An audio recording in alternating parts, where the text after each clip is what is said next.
आप देख रहे हैं रोशन पाकिस्तान न्यूज।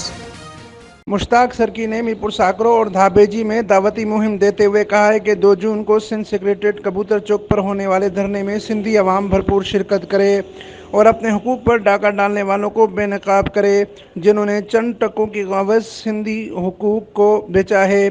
सिंध की शनाख्त डोमिसाइल को पिछले बरसों से हज़ारों की तादाद में गैर सिंधियों में तकसीम किया गया। सिंधी सीटों को गैरों के हवाले किया गया। एक साजिश के तहत सिंधियों को अक़लियत में बदला गया। अब सिंध के बाशऊर पढ़े लिखे लाखों नौजवान अपना हक लेंगे। हम अपनी हक की खातिर हर तरह से जद्दोजहद जारी रखेंगे। सिंध अपनी शनाख्त को तक़वियत देगी और अब हम बाहर से आने वालों को बता दिया जाएगा कि सिंध पर पहला हक सिर्फ सिंधियों का है। सिंध की सरकारी नौकरियों समेत सिंध के दिल कराची में अब सिंधी नौजवानों पर बुरा जमान होंगी और ये हम सिंधियों का आईनी हक है। मुश्ताक सरकी ने 2 जून को कराची में होने वाले धरने में सिंध की आवाम को भरपूर शिरकत की दावत दी। इस मौके पर यंग सोशल नेटवर्क के अब्दुल रज़ाक अलमती, अलमदीन रिंद, मकसूद अहमद जोकियो, मीर मलूक खान मरी, अल्लाह बचाओ कलमती, इमरान जोकियो व दीगर बड़ी तादाद में मौजूद थे।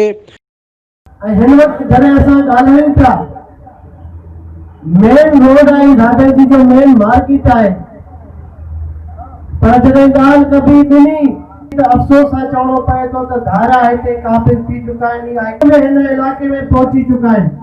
जो पैसो कारोबार आहिनि उन्हनि जूं ज़मीनूं मिल्कियतूं ख़रीद करे हिन सनती ज़ोन खे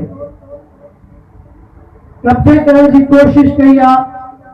उन्हनि जा सहूलियतकार पंहिंजा असांजा भाड़ा थिया चंद मफ़ादनि जी सोच खे तक़वियत करण जे लाइ फोकियत करण जे लाइ उन्हनि क़ौमी मफ़ाद खे छीयो रसायो आहे। ऐं सिंध नव शयूं जेके तव्हांजे असांजे वॾड़नि खे पहिरें पवराईंदा हुया पंहिंजे बंगलनि ते घुराए कलाकनि जा कलाक विहारींदा हुया।